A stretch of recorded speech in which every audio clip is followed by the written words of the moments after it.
America is built on the guiding principle of democracy. In the ensuing 250 years of our nation, what democracy means has changed. Through women's suffrage and civil rights movements, we recognize that democracy is not static, but rather, as President Woodrow Wilson framed it, our Constitution is a living document. In this year of celebration, CCM, along with partners at Yale University and the University of Connecticut, as well as State Comptroller Sean Scanlon, are putting on a Citizens Assembly. It is a form of representative deliberation that is growing in popularity around the world, reframing the notion of democracy itself as truly by the people, for the people. Comptroller Scanlon joined CCM Executive Director Joe DeLong in a special dialogue on what exactly a Citizens Assembly is and why it's so important to be bold in this cultural climate. Welcome, everybody, and thank you for tuning in. I'm Joe DeLong, the Executive Director and CEO of the Connecticut Conference of Municipalities. And while we've done this podcast, I don't know, probably going on 3 years or more now, this is only the second time that I have actually shared as sort of the host or the co-host for a conversation. The first time was with the Democrat Party chairman of New Haven, Vinnie Morrow, who had a very long, storied career with the Connecticut General Assembly, and we were able to have those conversations and had a lot of fun.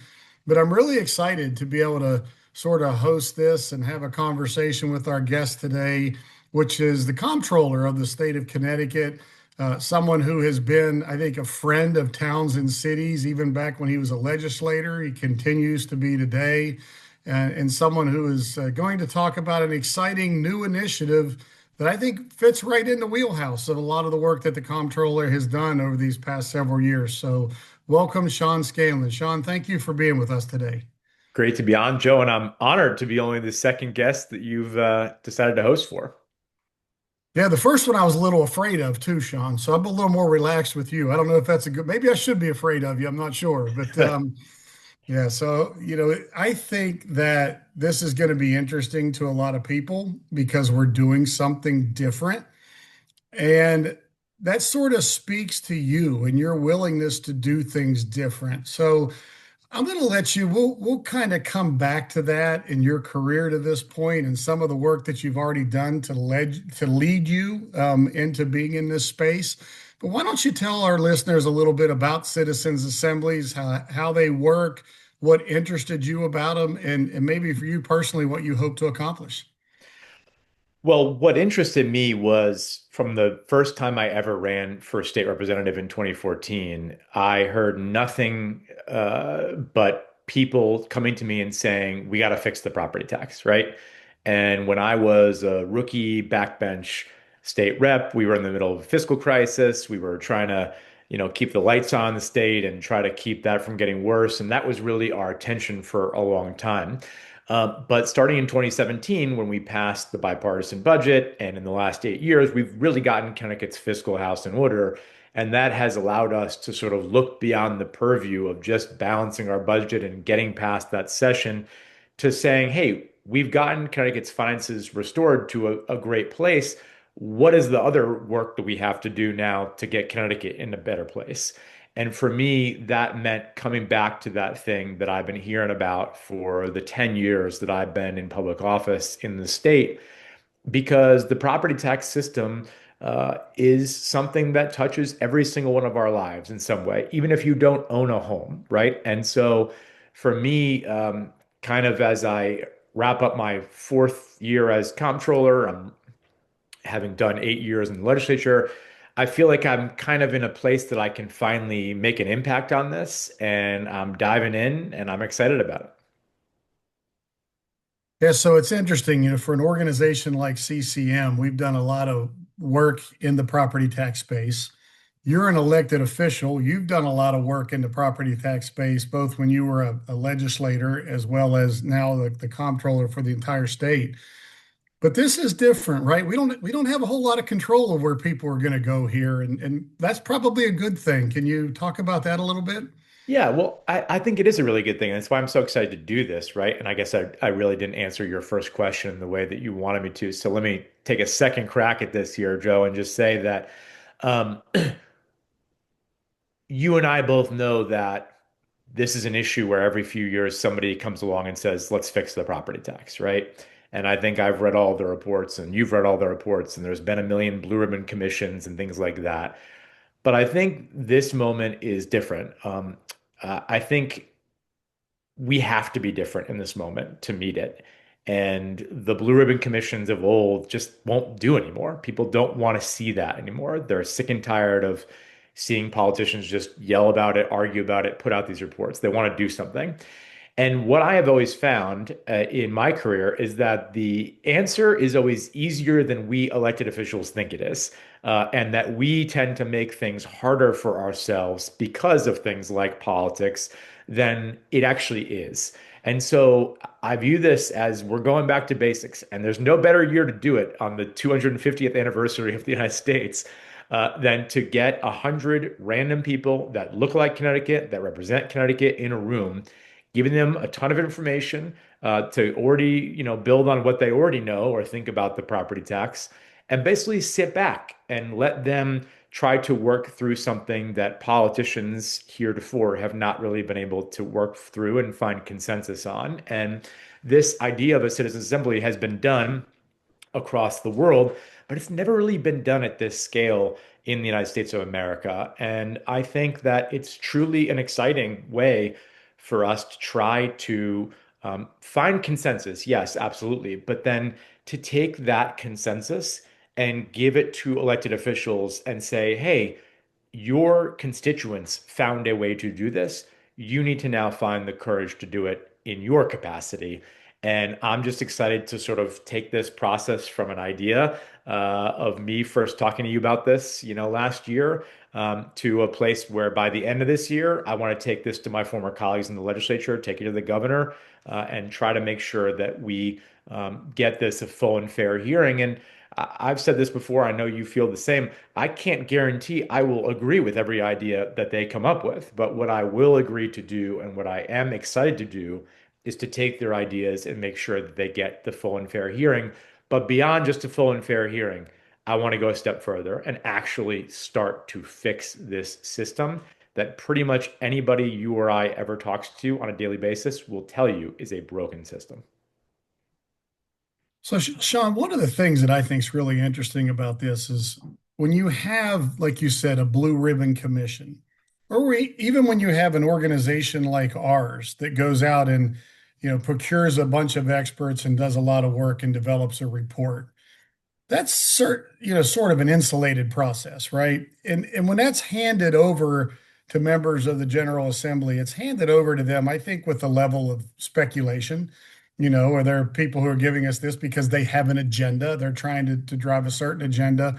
One of the things that I think is so unique about this process, or actually two of the things, they kind of go hand in hand, is one is the random selection of trying to make sure through random selection that we mirror the population of Connecticut in terms of the 100 that actually make up the assembly. But the other thing that goes hand in hand with that, and I think this is important for listeners out there, is that there are places for them to lean in, for the rest of the public to lean into this process along the way.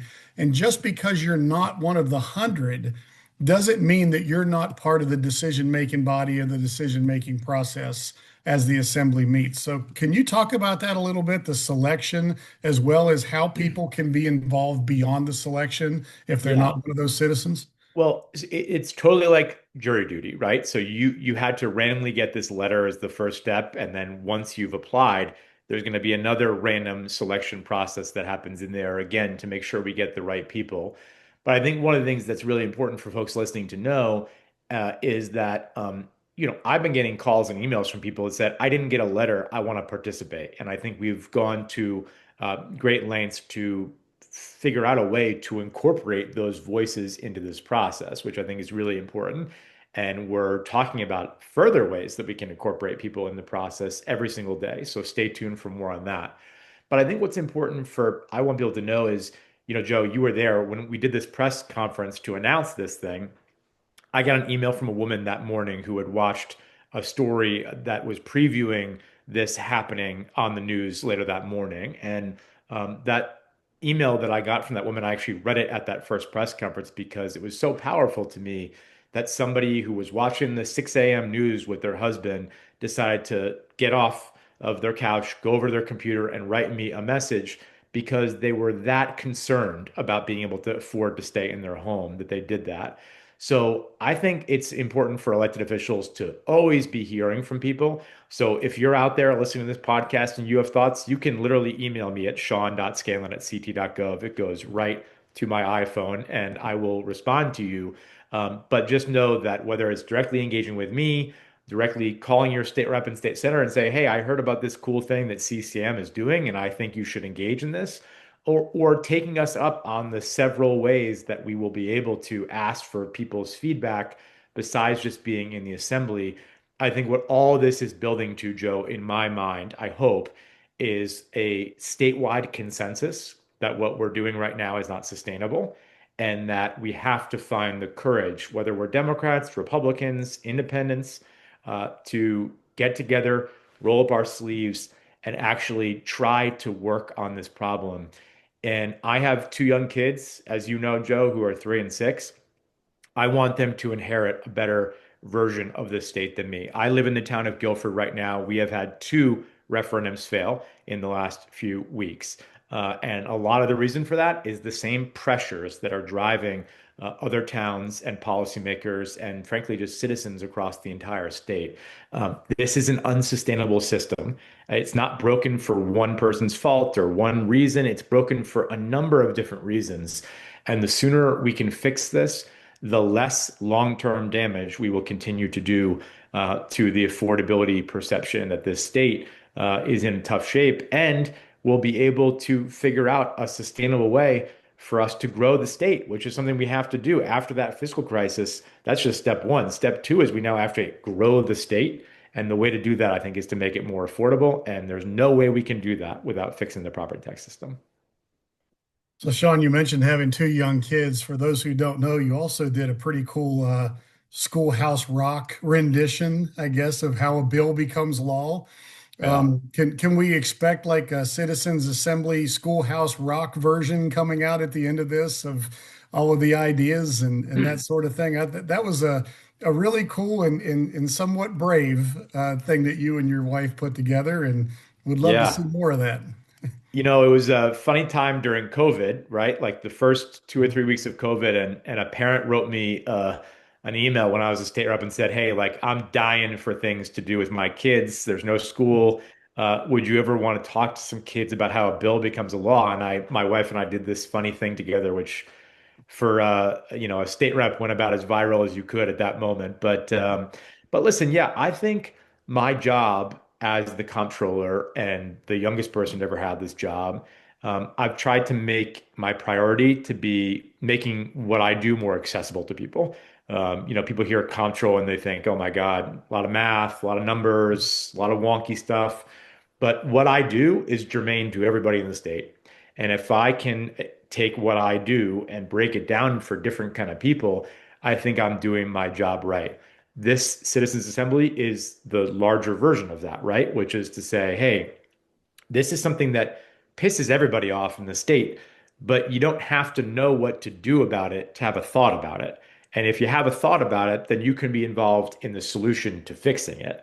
And you don't need to go to Yale. You don't need to, run for office. You can make a difference as a citizen. And again, not to really play out the 250th anniversary, but I love this country. I love the history of this country, and I'm proud of it because the story of our country is regular people from that moment on who see something wrong, and they don't have to be a politician to fix it. They just have to have a will to fix it. And I think with the will comes the will in politics to fix problems. And I think if we can do that here, we will have done a really, really good thing for the state. I think that the comparison to America 250 is great, or the timing is great. But I think the other thing that shouldn't be lost in this, in terms of Connecticut doing the first statewide one of these in the country, is that this really fits into our history as a state as well. I mean, the majority of these small towns that exist all across Connecticut were really brought together by citizen governance, a lot of times around a church, that sort of thing. And, and a lot of times because they didn't necessarily agree with how their community leadership or they didn't fit in as well with their community, and they went and they settled into another one, and they brought their voices up, from the ground level. And I think I'm a believer. There are different beliefs, but I'm a believer in representative democracy. But at the same time, this kind of gets us back a little bit from electing a representative to represent us and goes back sort of to the roots of a community coming together, or in this case, a state coming together of the people, not of the elected officials, to really raise their voices and to be heard and to offer their ideas and maybe demand, frankly, the change that they want to see. Because I think that there's, as you alluded to, everybody agrees with the problem, but our institutions have not been able to figure out how to address the problem. So this seems to be one of those places where we can get back to our roots, and the people of this state can really lean in and address the problem in a way that representative democracy has not done a very good job with. Yeah, I had so many friends when I first started talking about this seriously in August of last year saying this is going to be the end of your political career.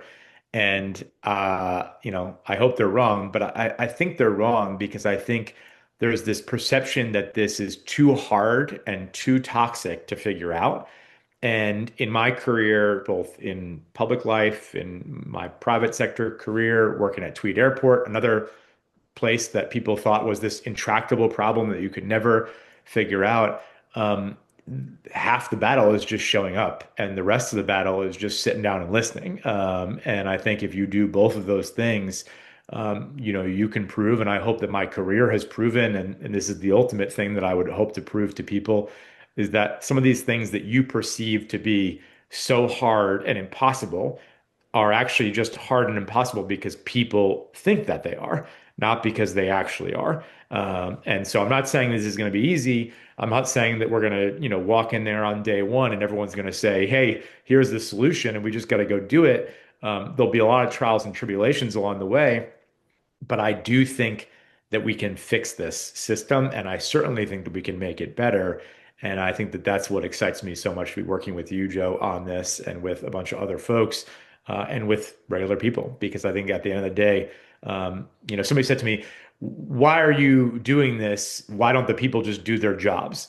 I think in a representative democracy, citizen engagement is the way that politicians should be doing their job and can do their job better. And this is just a version of doing that.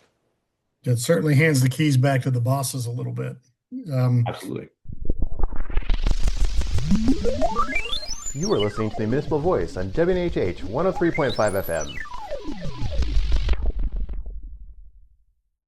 I want to talk just briefly. I know we're here to talk about the Citizens Assembly, but I want to talk a little bit. Maybe it's more me making statements or observations, but you can respond to them. I've been asked the question along the way of why the Comptroller? CCM was interested in putting this on. Why didn't you seek like a legislative endorsement of it where the legislature is endorsing the process? Or why not the governor? Or why not the attorney general? Or why not, some other statewide office holder? Why specifically the Comptroller? It's been a very easy question for me to answer, and it's not one that offers any level of disrespect to any of those statewide office holders at all. But for me, reaching out to you spoke to the fact that you have always had the courage to jump into this space when others were reluctant. And two of the examples that I'll give, our organization did a report years ago that had to do, when you were the finance chair, that had to do with some recommendations for some labor reforms that we thought stood in the way of regional progress. And as you know, especially as a Democrat, labor reforms are a really tough issue to take on. And you don't want to do it in a way that alienates an important group of constituents, an important group of citizens in the state. And so most legislators took a step back from it. And when you were finance chair, you said, hey, let's talk about it. And you put it out of there. And I think the House actually ran the bill out of the House. It ultimately didn't get adopted in the Senate. So some of those barriers still exist. But the important thing is you had the courage to elevate the issue. But then, more so, without going into a big wonkish description, we have for for public employees, we have two retirement systems in this state. One is the state retirement system, one is the municipal retirement system. For our listeners out there to understand, these retirement systems were basically made at the same time under the same guidelines. And when the state found that changes needed to be made for affordability purposes to the state retirement system, it would create a new tier, but it left the municipal system alone. And this happened through about 4 or 5 iterations. And we would go, to governors and we would go to state legislators and we would say, we really need to reform the municipal retirement system as we have done the state. And most of them just didn't want to get in the middle of it. You put together a working group and brought all parties to the table. You brought labor to the table willingly, not kicking and screaming that you're going to do something to hurt us, but as a willing partner of let's make sure our retirement system is stable. You brought municipal officials to the table. You brought actuaries to the table. And in the end, well, there's probably still more work to be done, and that work is being done. You brought stability and affordability significant. Most people don't know this. We talk about property taxes. You brought significant affordability changes to the property tax on that issue that would not have been done without your leadership. So, I want to open the door for you to talk about that a little bit and how you have learned the ability of bringing people together with different viewpoints to a common goal. Maybe take a victory lap for the people who don't know it on how much money you've saved taxpayers in this state while stabilizing a municipal retirement system when people thought it couldn't be done. And then also just wanting to say to me, when people ask me the question, why the Comptroller, why Sean Scanlon, my answer is because he has a resume of this space of not only having the courage to do it, but also bringing things from impossible to possible. So you want to talk about that a little bit? Well, I joke with people when this comes up that I think being a child of divorce helped me be successful in this regard. Because when you're a kid and your parents split up when you're 6, you hear a lot from both sides about what's going on. And the thing is, there can be truth in two sides, right? And I think often in politics, we sort of look at everything as it's a black and white thing. Either you're right absolutely about something or you're wrong absolutely about something. And life just doesn't work like that, right? And so I think my way of approaching this goes back to maybe being that kid, which was that, I think there's truth in what both opposing sides are always saying. And once you can have a role as a facilitator, mediator, whatever you want to call what I do, in sort of recognizing the humanity and the truth in both sides, it's easier for you to get two sides to try to find common ground. And again, like I said, half of that battle is just showing up, and the other half is listening and then trying to work on things that hadn't happened. That reform of MERS, 2/3 of the towns are in MERS. And over the course of the next 30 years, it's going to save the taxpayers in those towns $850 million, right? And started saving taxpayers in those towns millions of dollars 2 years ago when this took effect, right? So I am so proud of what we did there because I think nobody had done it in about 30 years. But to your point, we haven't stopped. So each year that I've been comptroller, we have passed a significant reform. The first year was the big one that saved that 850 over 30 years. The second one changed the governance structure. Again, not a very sexy political issue, but an important one for municipalities who felt like they didn't have a seat at the table. Now they run the table along with their partners in labor. And then the last movie in the trilogy from 2025 was we passed a new tier for MERS. So you mentioned SIRS. They now have 4 tiers. There was the same tier for MERS in 2025 as there was in 1949 when Harry Truman was president and this system was first discovered. So we created a new tier for MERS. All that together, I think, is really important. But at the end of the day, what I've tried to bring to this job as the chief fiscal watchdog of Connecticut, chief fiscal officer of the state, is I don't think there's any sandbox that I can't play in because everything that we do here from energy to healthcare to housing to workforce development. All that touches our economy and the state budget, which is the two things I have direct responsibility to report on every month. And I'm one of six constitutional officers, meaning I'm one of only six people in the state that gets elected by the entire state of Connecticut. And I've rewritten my job description. One, because I think that that's okay to do. People will judge me on that in the next election. If you don't like the way I've been doing this, you can certainly vote for the other person. That's cool. But um, I think that it's important for leaders to lead, and that means weighing in and getting involved and rolling your sleeves up on the issues that are most impacting your life. And again, to bring this all back, Joe, right? Like when I was a kid in my 20s, knocking on doors in Guilford every day, I knocked on 5,000 of them. This is primarily, if it wasn't every person that said it, it was every other person that brought up the property tax. And I think, we have a lot of discussions in politics about career politicians and all these things. But I think you get better at this job the longer you do it, and you get more comfortable taking on tougher things the longer you do it because you've got some reps in, right? It's the same thing for anybody else, whether you're a heart surgeon or you're Michael Jordan. The more you do something, the better you are at it. And I didn't think that I could make a difference on this earlier in my life when I was a backbench state rep.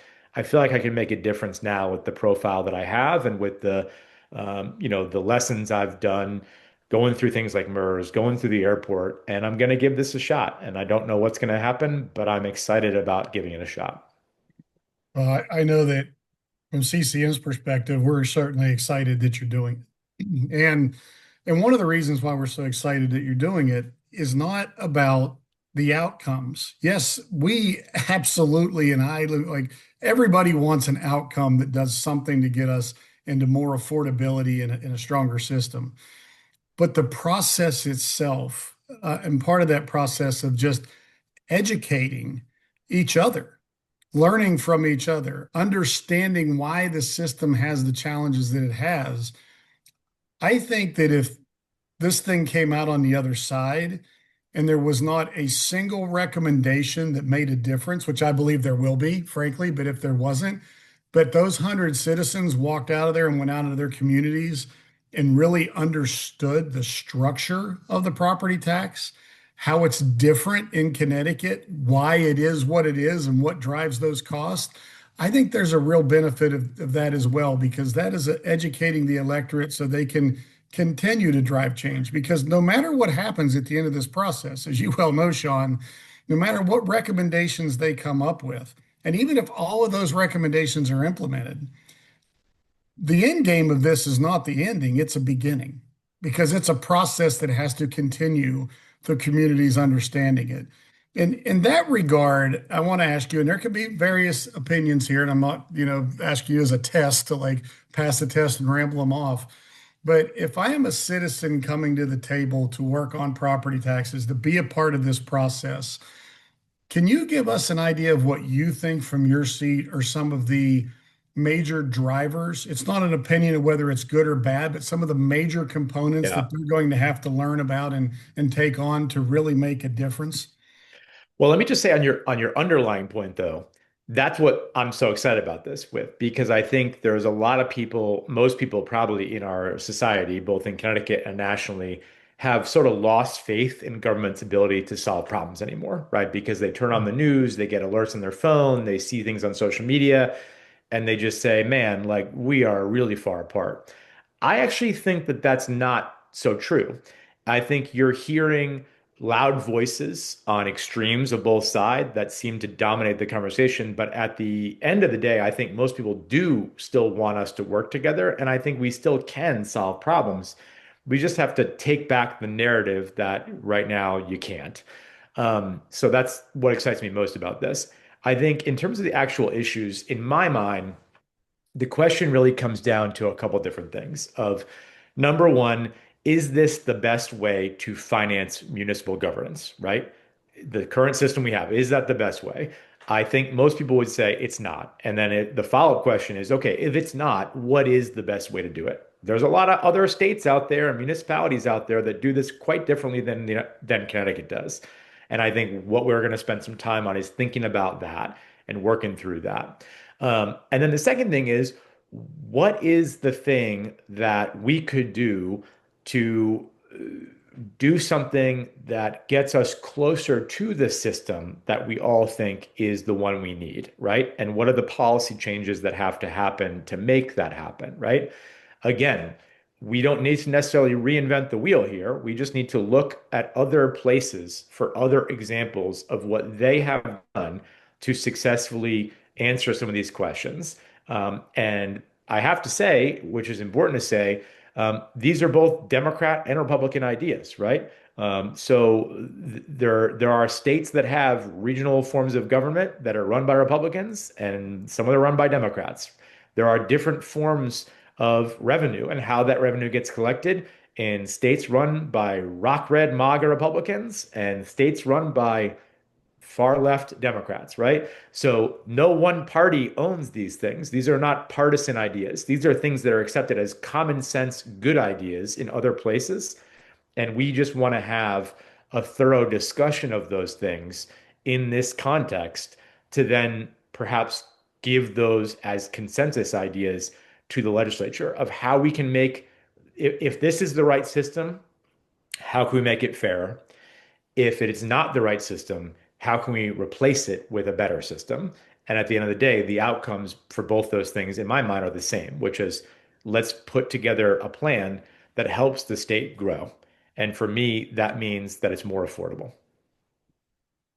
Sean, I think that's great. I feel like you've pretty much said all that needs to be said. The work's sort of up to the people now. We create a randomly selected medium for people to come together to get the resources that they need, the information that they need, the space that they need to deliberate without people like me leaning over them and telling them, no, we've already looked at this. This is what you need to do. We need to take a step back from that and really, do something that raises, I think our one partner, Professor Elaine Landemore of Yale, talks about raising the voices of the shy. And what she means by the shy are not people who are necessarily shy, but don't always have the personality type to run for office or to try to be the loudest in the room, or even the person who's comfortable raising their hand, but has something really important to say if we give them the opportunity and the space to say it. And so I'm really excited to see how this plays out. I just want to say that I am forever grateful, not for the things, only for the things that you have already done, because as we've talked about, you have already stepped into some spaces. You're like the final frontier where you've boldly gone where no man has gone before. You seem to still be willing to do that. But so not only for what you have already done, but for your courage and leadership to take this to another level and to try something that we don't know what the outcome is going to be, but what we do know is that it's important. It's an important exercise, and it's being done because of your leadership. So I just want to say thank you again. Thank you for being our guest on the podcast. And I really look forward to working under your leadership over these next several months. Well, I appreciate it, Joe, and I really appreciate the work that we're going to do together on this and have been doing. But you're right. We don't know the outcome, but we know the outcome if we do nothing. And that's that this problem will continue to get worse, that we will continue to struggle with basic affordability in the state, that kids like me, who when my folks split up, my mom could never afford to live in a house. We rented, right? It was not something that was in the cards for us. And I just think that I go back to my kids, right? I want them to live in a better state than the one that I inherited from my parents. That's what all of us want as parents and grandparents, right? Is to do that. This is our moment to do it and to do it together in a non-traditional way. That's a little bit different and a little bit unpredictable. But I think that excites me more than pretty much anything I can think of having done in politics in the last decade, because I think it's so unique and different. And I just think we have been called upon to do something different in this moment, and I hope that we meet it. And I look forward to working with my former colleagues in the legislature and who, our governor, to move forward on this and really get something done for the people of the state and change happens, to your point, Joe, when those shy people speak up in the way that's comfortable for them. And I think the American story is written in that way. And this is a moment for us to include those voices, and I'm glad that we're going to do it. Well, thank you. Thank you again, Sean. Appreciate it so much. And hey, stay tuned, everybody. This isn't the end of the story. It's just the beginning. So thanks, Joe. Appreciate your time. The Municipal Voice is the Connecticut Conference of Municipalities podcast in collaboration with WNHH LP 103.5 FM. I'm your host, Matt Ford. As always, be sure to give us a like and let us know what you're thinking in the comments. CCM's Municipal Voice podcast continues to present a key forum on important state and local issues. The views expressed do not necessarily reflect the consensus views of CCM or a member of municipal leaders.